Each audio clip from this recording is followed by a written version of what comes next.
राजकीय कला महाविद्यालय कोटा के एमए प्रीवियस हिंदी के सभी नियमित छात्र छात्राओं का आज इस कक्षा में हम एक बार फिर स्वागत करते हैं।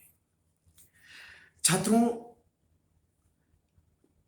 आजकल हम बातचीत कर रहे हैं आपका जो प्रथम प्रश्न पत्र है हिंदी साहित्य का इतिहास, इसके अंतर्गत भक्ति काल पर प्रकाश डालने का प्रयास कर रहे हैं।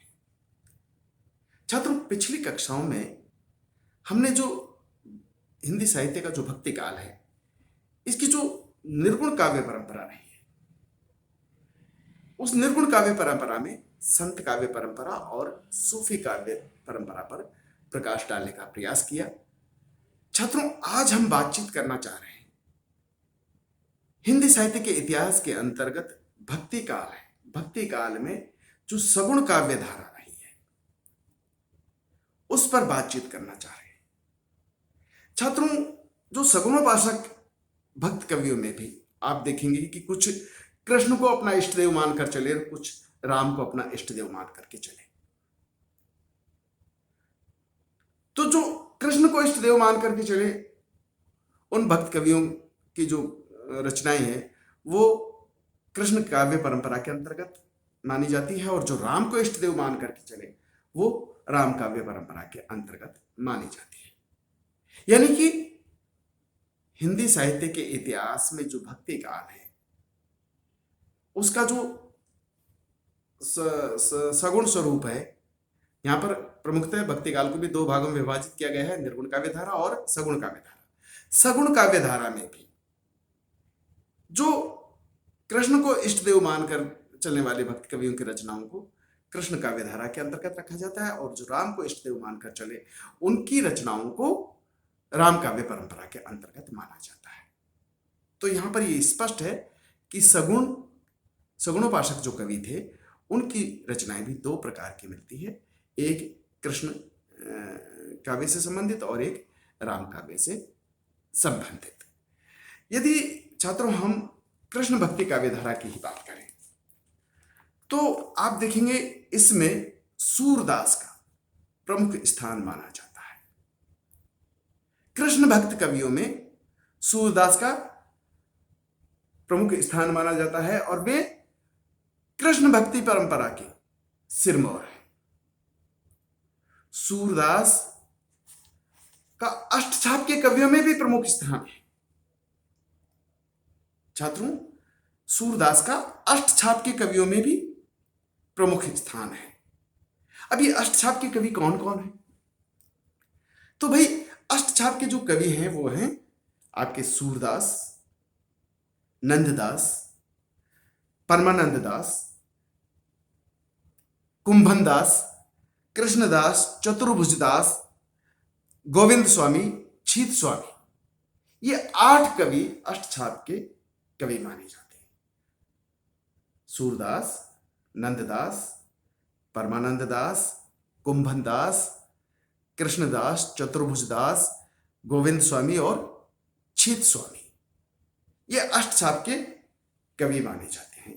और इन अष्टछाप के कवियों में भी अष्टछाप के कवियों में भी सूरदास का विशिष्ट स्थान रहा है, क्योंकि जो सूर का काव्य है, सूर का जो काव्य है उसमें संगीतात्मकता उनके काव्य का एक विशिष्ट गुण रहा है, और अपने समृद्ध संगीत पक्ष के कारण ही सूरदास के सूर सागर को संगीत सागर भी कहा जाता है। मतलब कि इसमें सूरदास की जो रचनाएं हैं उनमें समृद्ध संगीत पक्ष आपको देखने को मिलता है, और इसीलिए से जो सूरदास का जो सूर सागर है उसमें समृद्ध संगीत पक्ष के कारण उस सूर सागर को संगीत सागर भी कहा जाता है। और इतना ही नहीं छात्रों, जो ये अष्टछाप के जो कवि हैं, इनके अलावा अगर हम बात करें तो जो कृष्ण भक्ति परंपरा में ही जो प्रमुख भक्त कवियत्री की बात करें तो वह है मीराबाई। मीराबाई का भी अपना अलग वैशिष्ट्य है। इसी तरह से रसखान, ये भी अपना अलग वैशिष्ट्य लिए हुए हैं। तो कहने का तात्पर्य है कि जो आपके कृष्ण काव्य परंपरा है, इसके प्रमुख कवियों की बात करें तो इसमें आप सूरदास, नंददास, चतुर्भुज दास, कुंभन दास, मीराबाई, रसखान आदि का नाम आप ले सकते हैं। और अगर अष्टछाप के कवियों की बात करें तो अष्टछाप के कवियों ने भक्ति का जो स्वरूप प्रस्तुत किया उसमें प्राय वल्लभाचार्य के मत का अनुकरण मिलता है।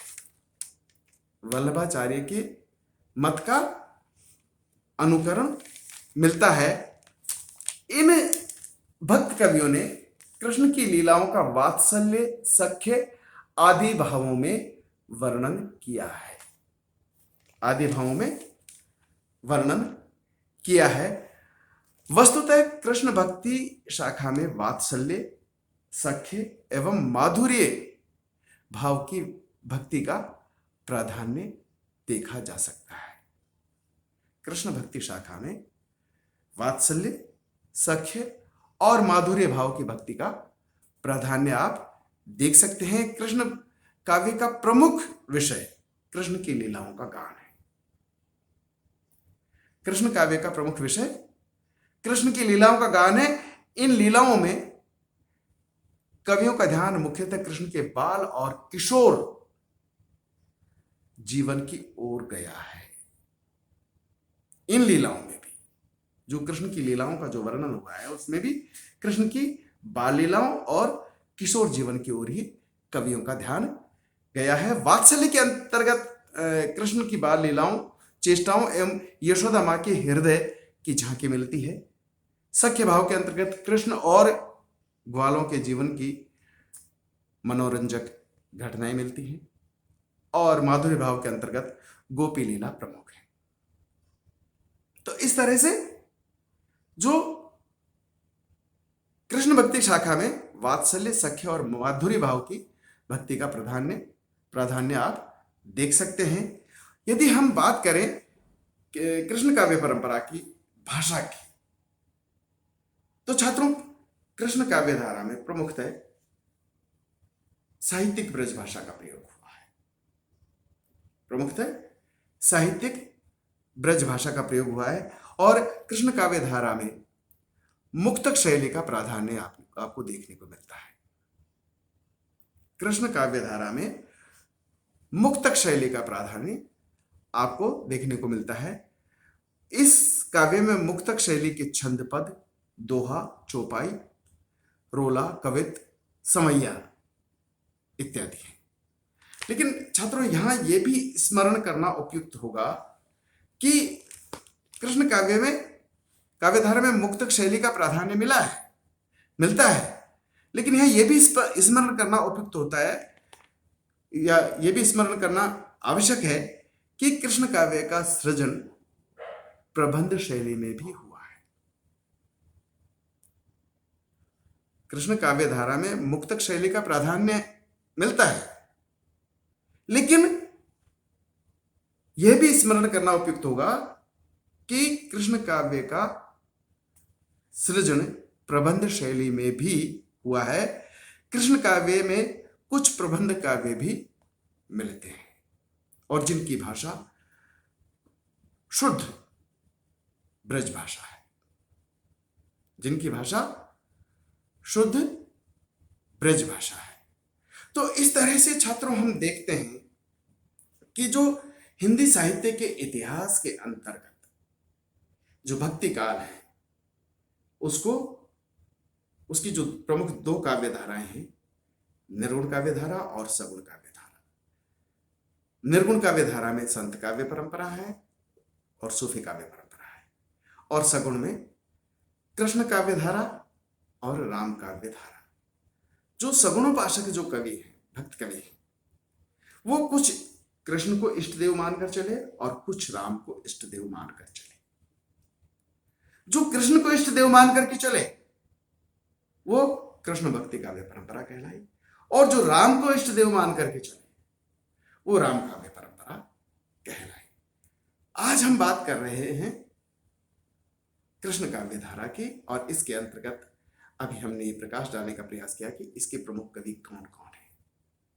तो इसके प्रमुख कवि। यहाँ पर हमने ये भी बताने का प्रयास किया कि जो ये अष्टछाप के कवि है, इनके अलावा मीराबाई, रसखान जैसे कवि भी कृष्ण भक्ति काव्य धारा के प्रमुख, इनका भी प्रमुख स्थान रहा है कृष्ण भक्ति काव्य धारा में। इसके अलावा जो मीराबाई है, उनकी कुछ रचनाएं आपको राजस्थान में मिलती हैं और कुछ ब्रज भाषा में मिलती है। वैसे देखा जाए तो कृष्ण भक्ति काव्य की जो रचनाएं हैं वो साहित्यिक ब्रज भाषा में रची गई है। प्रमुखतः कृष्ण काव्य धारा की जो प्रमुख भाषा है वो साहित्यिक ब्रज भाषा है।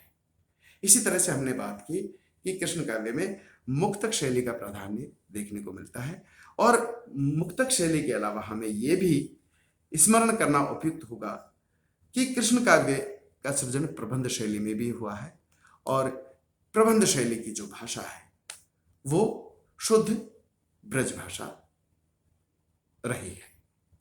यानी कि कृष्ण काव्य में जो मुक्तक शैली का प्राधान्य देखने को मिला, साथ ही यह स्मरण करना भी उपयुक्त होगा कि कृष्ण काव्य का सृजन प्रबंध शैली में भी हुआ है। कृष्ण काव्य में कुछ प्रबंध काव्य भी मिलते हैं जिनकी रचना शुद्ध ब्रज भाषा में हुई है। छात्रों, आज के लिए बस इतना ही। अगली कक्षा में फिर मिलेंगे, तब तक के लिए नमस्कार।